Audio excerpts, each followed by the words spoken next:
Greetings, welcome back. I have a very special interview today with a young man, I think he's about 30 years old, who is an acolyte of Phil Shapp. He worked with Phil Shapp for many years at WKCR. This young man is a DJ, he's an author, he's extremely eloquent, he's very articulate, he's very knowledgeable about early jazz from the 20s, 30s, 40s, right up to the mid-50s, and that's his bailiwick, you might say. And he runs the Hot Club of New York, which is a portal to another world, basically. It's on 20th Street in Chelsea, I guess we call it the Flatiron District, where he plays. He has 10,078s, primarily all jazz, where he plays them on a beautifully restored system that includes a Technics 1510 turntable with an SME arm, but on that he runs really beautiful 78 cartridges.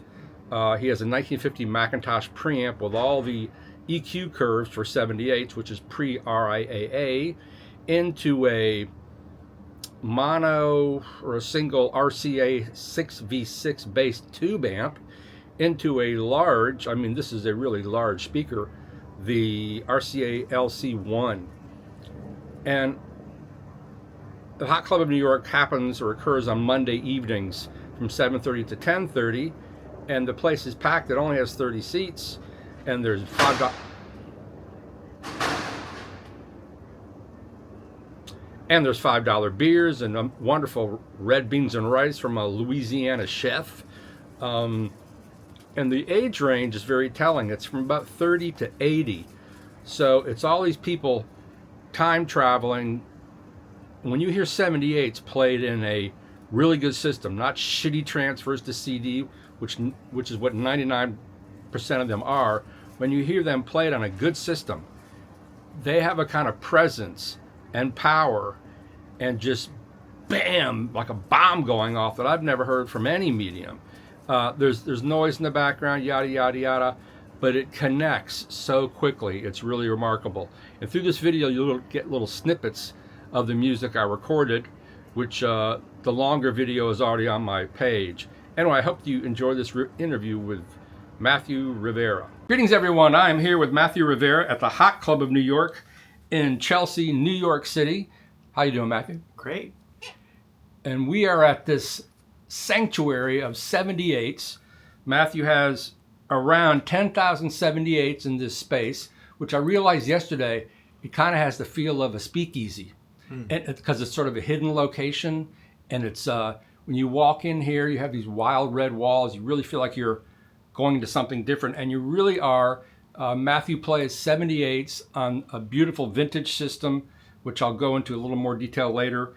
And he holds court every Monday night for about 30 people here. And Steve Guttenberg did a video, and I'm excited to do a video. And my first question is, why 78s? What about 78s gets you excited?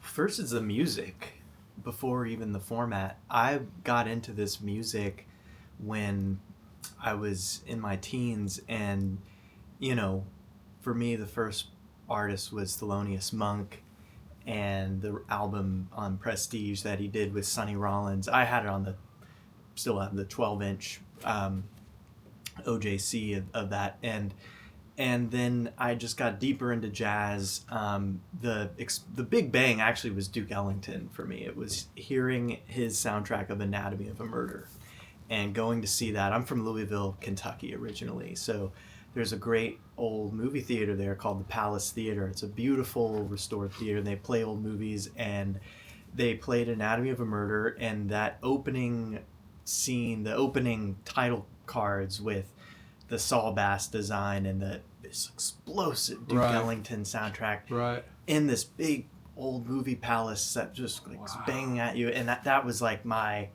say it's a big bang. It was literally like a big bang. And I just went deep into jazz from there. As I got along, you know, learning more about the music, I was interested in learning about, you know, where the music came from and learning about the whole history of it. And I found myself as deeply in love with Monk as I was with Jelly Roll Morton and with, you know, Louis Armstrong and Billie Holiday. And I was listening to their records from the 30s and the 20s, and they sounded clearly not as good as the, high fidelity Rudy Van Gelder or that era recordings of Monk and others. So I didn't really realize what a 78 could do. I knew about them, but I knew about them from like the movie Crumb or from just seeing some around at antique shops and whatnot. And then I came to New York and met Phil Schaap at WKCR at Columbia University's radio station. And very quickly there, because of a student named Charles Islin, who's still a dear friend of mine involved with the Hot Club of New York now, he played me a 78. I asked him if he had any 78s, and he played me a 78, and it was like the veil was lifted from all this music I already loved. So hearing recordings from the 20s and 30s in this way, I was completely fixated. So it wasn't like the format came to me first. It was the format made me realize this is the best way to hear this music that I love. I got a $2 bill, yes, sweet baby, that you can just carry on home with you. That's interesting, the best way. So when did you hear 78s on a system that could reproduce 78s in the correct way? On Charles' system? Right from the get-go. I was at KCR, so the WKCR system. So through their monitors, JBL monitors, I don't know exactly what model, or on a, Technics 1200 turntable, and Charles, that's modified to play 78s, and Charles, played this record for me. It was Frankie Newton's Who, the great trumpeter Frankie Newton. And, that was the best, like that was a proper way to play a 78 right from the get-go. So I never had the experience of, well, I shouldn't say never. When I was a kid, I had a Crosley turntable, and I was buying 45s of rock and roll, and then I did buy a 78 once I got into that kind of music of Mez Mesro, and I played it. Mez Mesro and Tommy Ladney, or one, I think it was Jada. I played it, and it sounded terrible.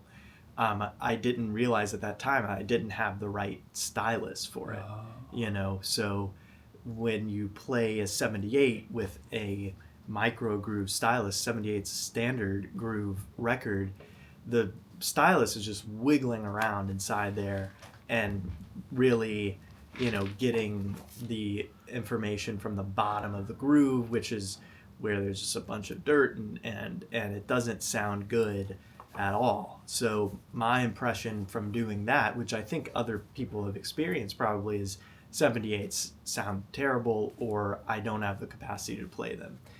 The latter was true, not the first. So then when I was at KCR, Charles put on the proper 78 stylus, not to mention on a good sound system, and it blew my mind. And I picked out that record from a stack that he had because it has Mez Mesro on it, who was someone I read his book when I was getting into jazz. And, that was really the big bang for me in terms of 78s. I know I keep using that word, or that term, but it's appropriate because 78s have this volume and this intensity and this energy that, you can just feel that. You can really feel the, like they're not high fidelity for the most part. Later, the end of the era of 78s crosses into the hi-fi era, but the impact and the dynamics and the presence of them is really transfixing to me. What is the 78 era, from when to when?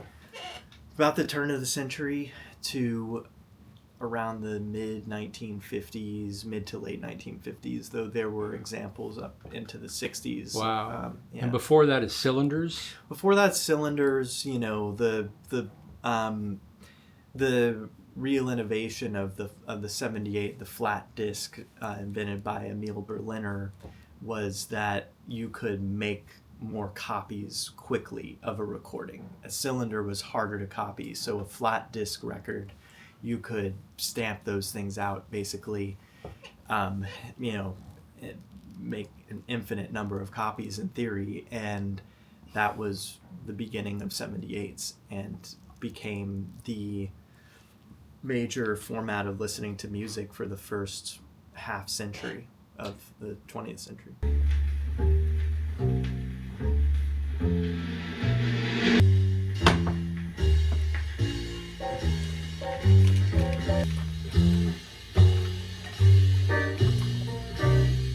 How do you clean a 78, or do you clean your 78s? Oh, I do. Yeah.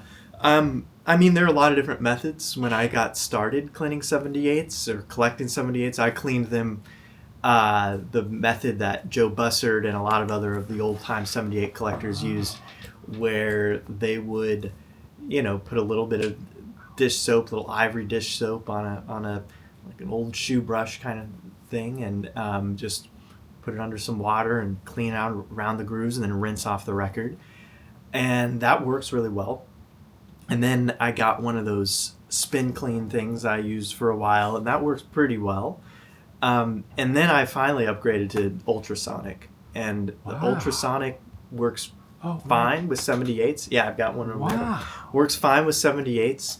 You don't want to use any chemicals or anything, just use distilled water. Right. And it's the best that I've used. It really makes a big difference. Yeah. Wow, that's part of the reason I think people don't like 78s. I know the first time I really heard 78s was at John DeVore's place using an EMT turntable, a new EMT turntable, and I was just shocked. It's like you said, there was so much impact, amazing dynamics. It's so real, so visceral. Yeah. I mean, you don't get. You can tell, like, maybe there's one mic, I guess, and the soloists step up and then sit down. Yeah, that's usually how it would happen. Sometimes two mics. In fact, by the 30s, there's usually two mics, usually one on the piano and one for the band. That the soloist would kind of circle around that central mic. If it's a big band, they'll move up to the microphone for a solo, usually, not always, but and then there will be one on the piano to kind of bring that out more. And I guess this is basically direct-to-disc recording. Up until the 1940s, up till the early 40s, when it went over to, being dubbed from a lacquer, a 16-inch lacquer would be used as the master, and you'd make safeties from that as well. But that was really, like most like bebop records on 78 were dubbed to the 78 from a lacquer. But in the teens, 20s, 30s, it's direct to disc. They're cutting it onto a disc and then stamping straight from that. So there's a whole process, of course, of making different stampers and mother masters and everything just like along the process. Yeah, but unlike vinyl, it wasn't onto tape, or unlike those late 78s onto a lacquer. There's no intermediate format. It's just straight to a stamper onto disc.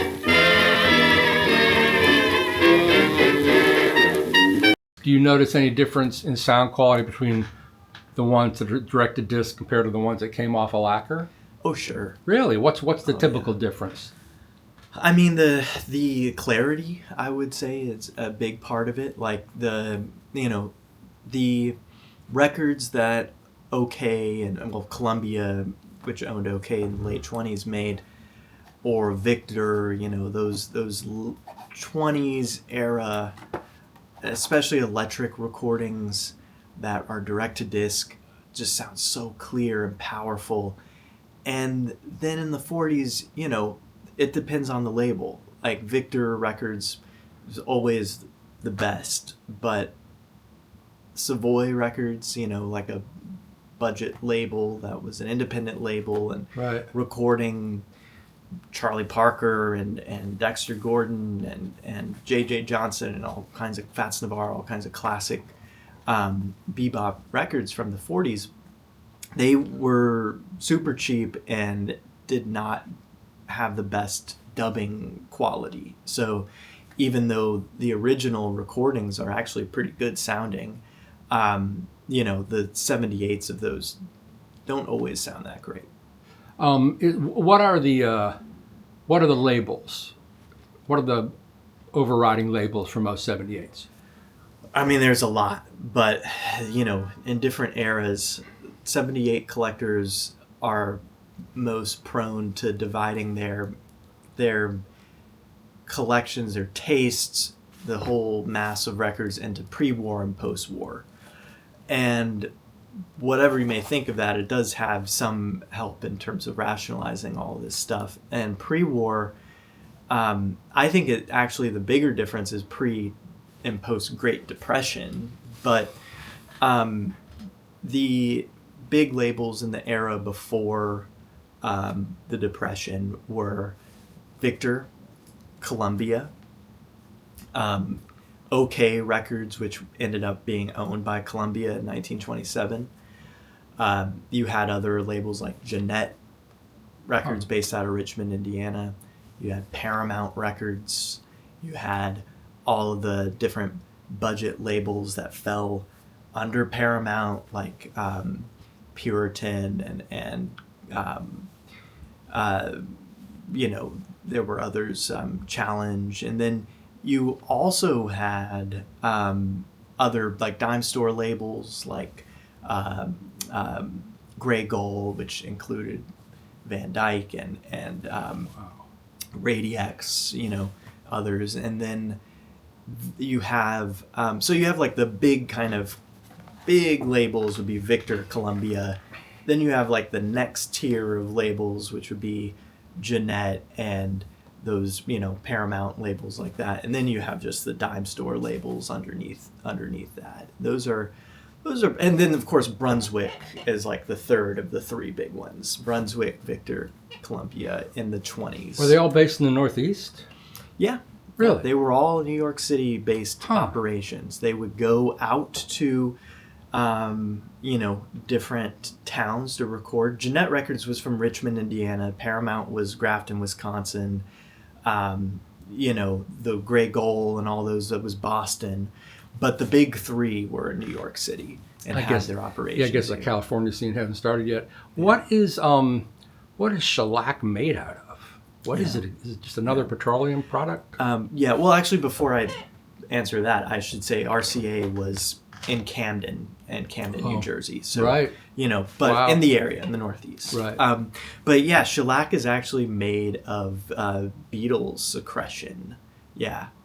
Really? Yeah. So it's now 78s are not purely shellac. The material was chosen in a pre-plastic era because it was malleable but also durable, so you can make very precise impressions on it, and also it'll hold up to wear. And the biggest challenge in the 78 era was to get volume out of those records on an acoustic machine, which is done by pressure, by putting a lot of weight on those grooves. So the discs are not purely shellac. There's usually some other compound of, brick dust or sand to basically to make them a little bit abrasive, to wear down the needle before the needle wears down the record. And you were supposed to change the needle with every play. Oh, so that didn't happen. Yeah, exactly. You can tell when it did and when it didn't. And the thing about 78s, a lot of people have this impression that the surface noise on the records is because of wear and deterioration over time, but there are no perfectly clean 78s. It's kind of like film. There's always grain. With the 78, there's this warm hiss that is there. Now, as the record does deteriorate by being played, it will slowly become unlistenable and increasingly distorted. But a mint original 78 will always have a little layer of hiss, and you can't get rid of that. And I don't think you want to get rid of that. There's a bad transfer, to me, makes a 78 not sound like a 78. That's what most of them are, even from big labels. Like if you get 78s transferred to CD for Louis Armstrong, you don't want to hear it. Yeah. Why is that? Is it because the early technology of CDs just couldn't handle it? I don't think it has to do with the technology. I think it has to do with the mentality of the people producing them. You know, in the era of CDs, the pitch was, as I understand it, I wasn't around, but you had low noise, right? You didn't have any of the interference of noise that you got with vinyl records. You didn't have, you know, and that might include pops and ticks. And with 78s, because there's this inherent noise, and the idea of a CD is that you're going to make it clear, and in the places where it's silent, it's going to be completely silent. That is really not the philosophy of a 78. That's not what a 78 did as technology. So there are great sounding transfers on CD of 78s, really? But the major companies, especially early on, the worst of them are the Columbia, we call them the Purple Death.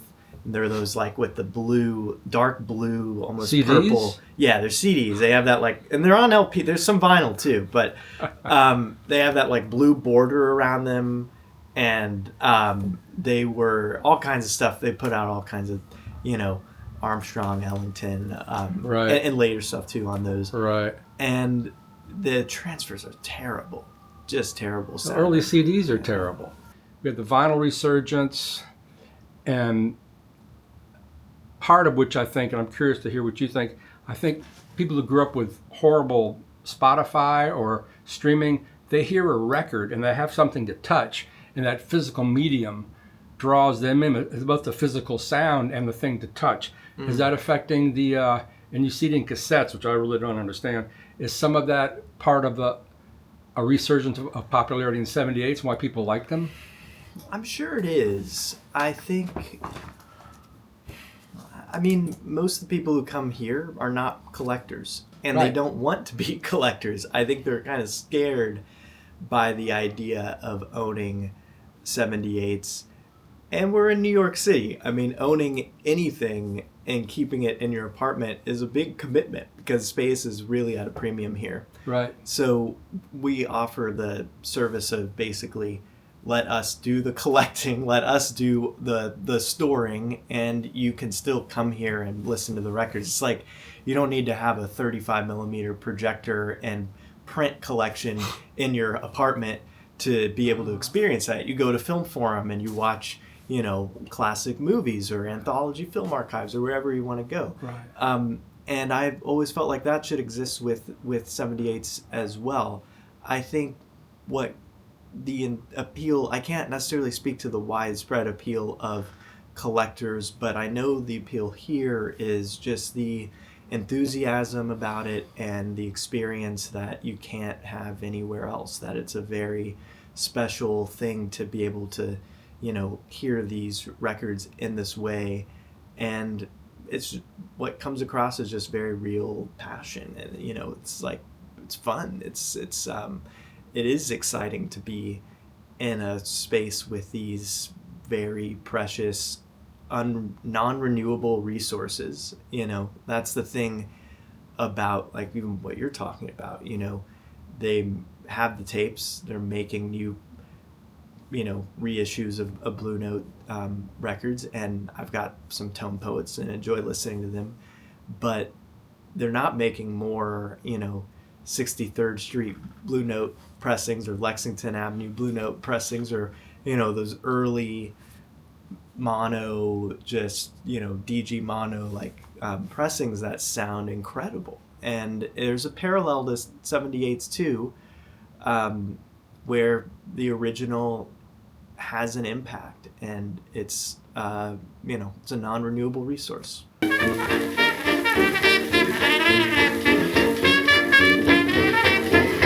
And people, I think they're responding, whether they know it or not, they're responding to how visceral the sound is here. Yeah. I mean, it's the same thing I heard on John DeVore's system, you know, with expensive modern tube amps and two sets of speakers.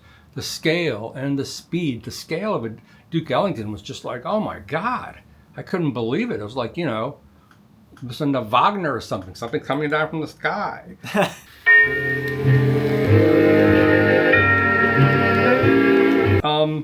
Do you also you just collect jazz? Do you collect country or classical 78s? I don't collect classical 78s. I do collect country records. Really? Yeah, collect blues, a lot of blues here. Oh, wow.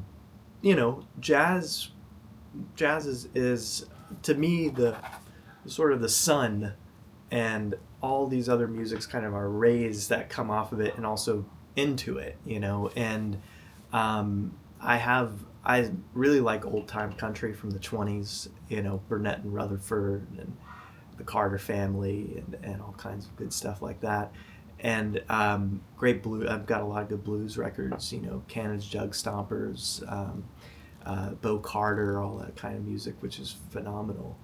And I also am into different kinds of international music, Cuban music. I have a lot of Cuban records, a lot of Puerto Rican records. Going back to the 1900s, I have Cuban records made in Havana in 1905, 1909.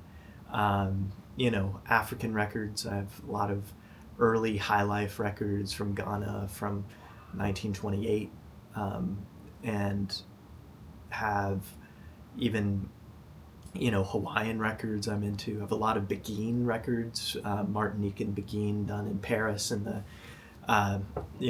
1930s mostly. And it's great music. And like jazz on the 78s, there's just nothing like it. In fact, jazz is very well documented and well transferred and preserved compared to almost every other genre, especially outside of the United States.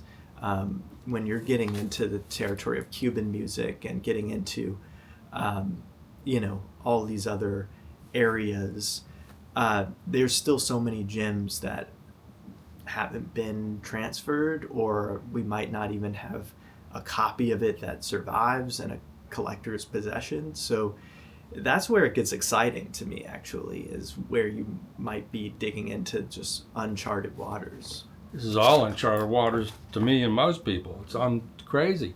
I love that jazz is the sun and all the rays. That's a beautiful metaphor. That's really something.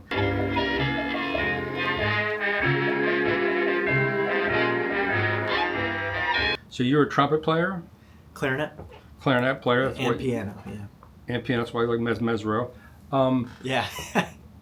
I'm one notch worse than Mez. So. And where did you get the bulk of these 78s?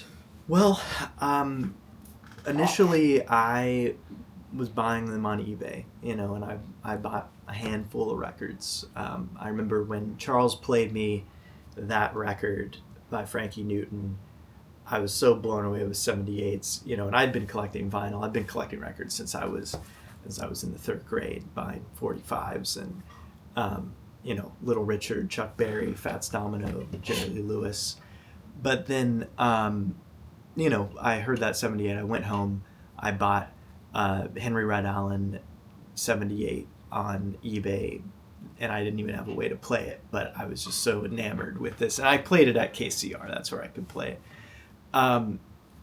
And then I would slowly buy one or two, find them at a junk shop. And then Phil Schaap, discovering I was interested in this stuff, the first time he met me, I had this Red Allen 78, and he got down on his knees and started bowing because here's this 18-year-old who's collecting 78s, and he then started just to give me 78s. And Phil probably gave me, I don't know how many records throughout the time I got to know him. He would just, call me and say, there's a stack of 78s for you in the archive at KCR next time you're there. And I learned a lot about records from that because I didn't have to, spend money that I didn't have on hearing what these labels were and learning about this artist or that song, or, so I was really fortunate in that. And Phil was very encouraging. And then slowly as I went on, I started the Hot Club of New York and realized I had few crates of records, but if I'm going to do this, if I'm going to be basically a 78 DJ as I was at that time, I need more records, you know. So I started to basically raise money from people who were interested in supporting to try to buy records to assemble a collection. The idea was basically we're going to assemble a representative jazz library, and there are people who are interested in supporting this who don't, you know, necessarily want to do it themselves, but they want to give some money to it. They appreciate jazz. And so I did that a little bit, and then as things grew, I found out people don't necessarily want to always give money, but they wanted to give records. So I started to receive out of the blue calls from people saying, I want to give you a collection of 78s. And the thing about collections of records is that they never come in, you know, sizes of maybe 100 or a few hundred. They're always, or even 1,000. They're always like 10,000 or you know, 7,000. And so and you have to go through all of that. You got to go through it all. So at first I went for it. You know, I took the bait, and it is not an enviable task to go through a massive collection of 78s. They're heavy, they're fragile. I found that I was paying a lot in storage unit fees, and fortunately I've had the structure of the Hot Club and a number of people who really believe in this mission to, you know, support some of these expenses, because I'm not a, you know, independently wealthy person. I do a lot of different gigs just to get by, and I live out in basically Flatbush. So I, you know, am doing this really, I'm just the worker and the intermediary between the people who want to support jazz and the people who want to come hear it, but who don't necessarily want to do the collecting job, because, you know, it's not easy to schlep heavy crates of records. And I've probably had, you know, 40,000 or so records that have come through my hands and that I've either sold or found other homes for, or, you know, sent to the orphanage. So I often the work I'll do is go through different copies of a record. You know, the value of getting a collection is that it's always going to bolster what you have. If I'm going to take it, it has to be good enough to bring something to the collection.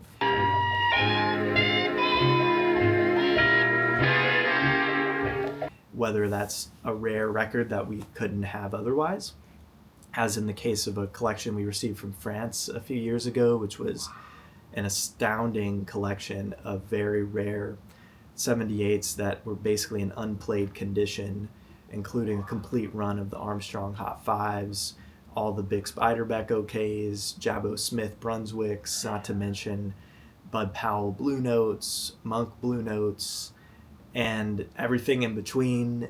And within that collection as well, there's, you know, probably a few maybe 100 or so Bob Crosby records with duplicates that I've got to sort through and pick out the ones I want to keep and find what I'm going to do with the other ones. So, you know, there's great stuff, and then there's more common but good music that has to be dealt with as well.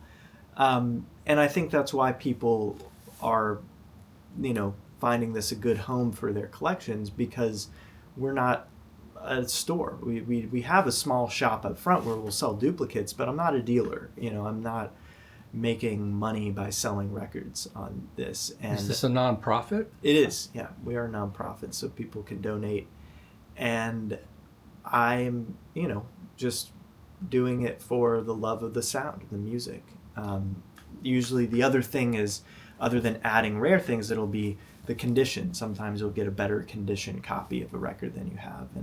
And so I'm always listening and trying to find a better condition copy and upgrade of a great record that may not be super rare, but is still a classic and beautiful record.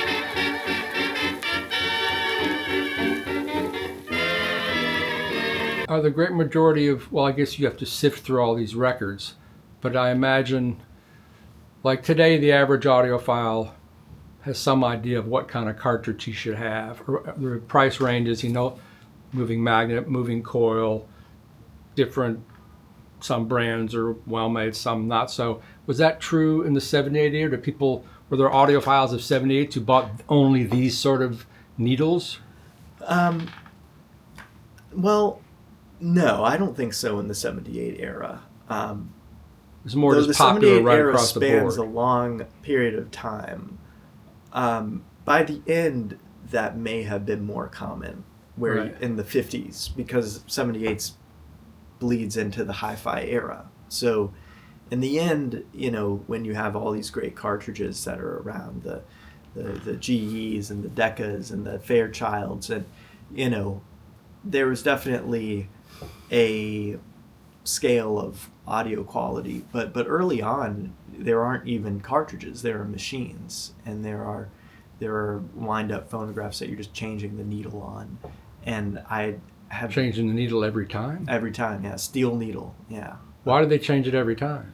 because you want the record again to wear down the needle before the needle wears down the record.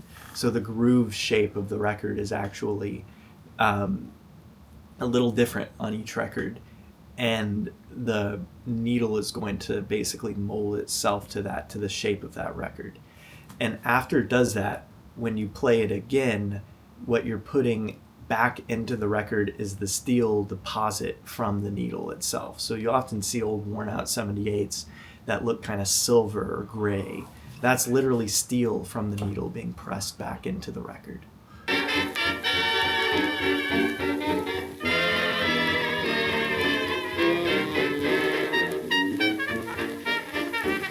And that McIntosh preamp has different EQ curves for different 78s? Each label had its own EQ back then? Yeah, largely. I mean, there's, some similarities. It's more of the period and the technology, early electric recordings, like on Columbia or Victor will usually use about the same EQ curve, but then acoustic records before that are going to need to be flat, and as it goes, there's different roll-offs, different turnovers that make a big difference in just sort of setting up the kind of the boundaries of the audio, and then you shape that more with the EQ, treble, bass, those parts of it as well. Electric versus acoustic. Do you mean acoustic being when everybody would play into a big horn that went into the record? Right. Wow. And when did the electric era of 78s begin? 1925. Holy smokes, you're like a scientist, an archaeologist, a collector, a representative. Wow. And you're writing a book on Frankie Newton, I read? That's right, yeah. Well, that's cool. How far along is that? Pretty far. I've got a few thousands of pages of research amassed, and I did an article this year about him that came out in the New York Review of Books. Oh, that's where I saw that. Yeah, that's very cool. So I have been researching Frankie Newton, and that's where my heart really lies, is with the music and with the art, with the people who were great and aren't as well known as they should be. And why Frankie Newton? He's a fascinating person. He's a beautiful musician. He's a great trumpet player, master of mutes. He has an incredibly soulful, delicate, and also very deep sound on the horn. And he was an amazing person, too. He was very political. He was a champion of civil rights and the pre-civil rights era. Wow. He was like the Mingus of the 1930s in a way. He was a champion of underprivileged children. He also was a real trailblazer in, the change of jazz from the 1920s into the 1930s, a pioneer of the early swing era. And he was also this great bohemian character. He was a painter, he was a writer, To New York? He lived in New York. He lived a few blocks from here, actually, on 17th Street. Yeah, for a while, anyways. And he died at the age of 48. There's a bit of a mystery as to what happened in the last years of his life. So he's a fascinating just character all around, a great artist. And there's a mystery, that is still kind of unsolved. So How he died? We know a bit of how he died. But the details are a little sketchy on it.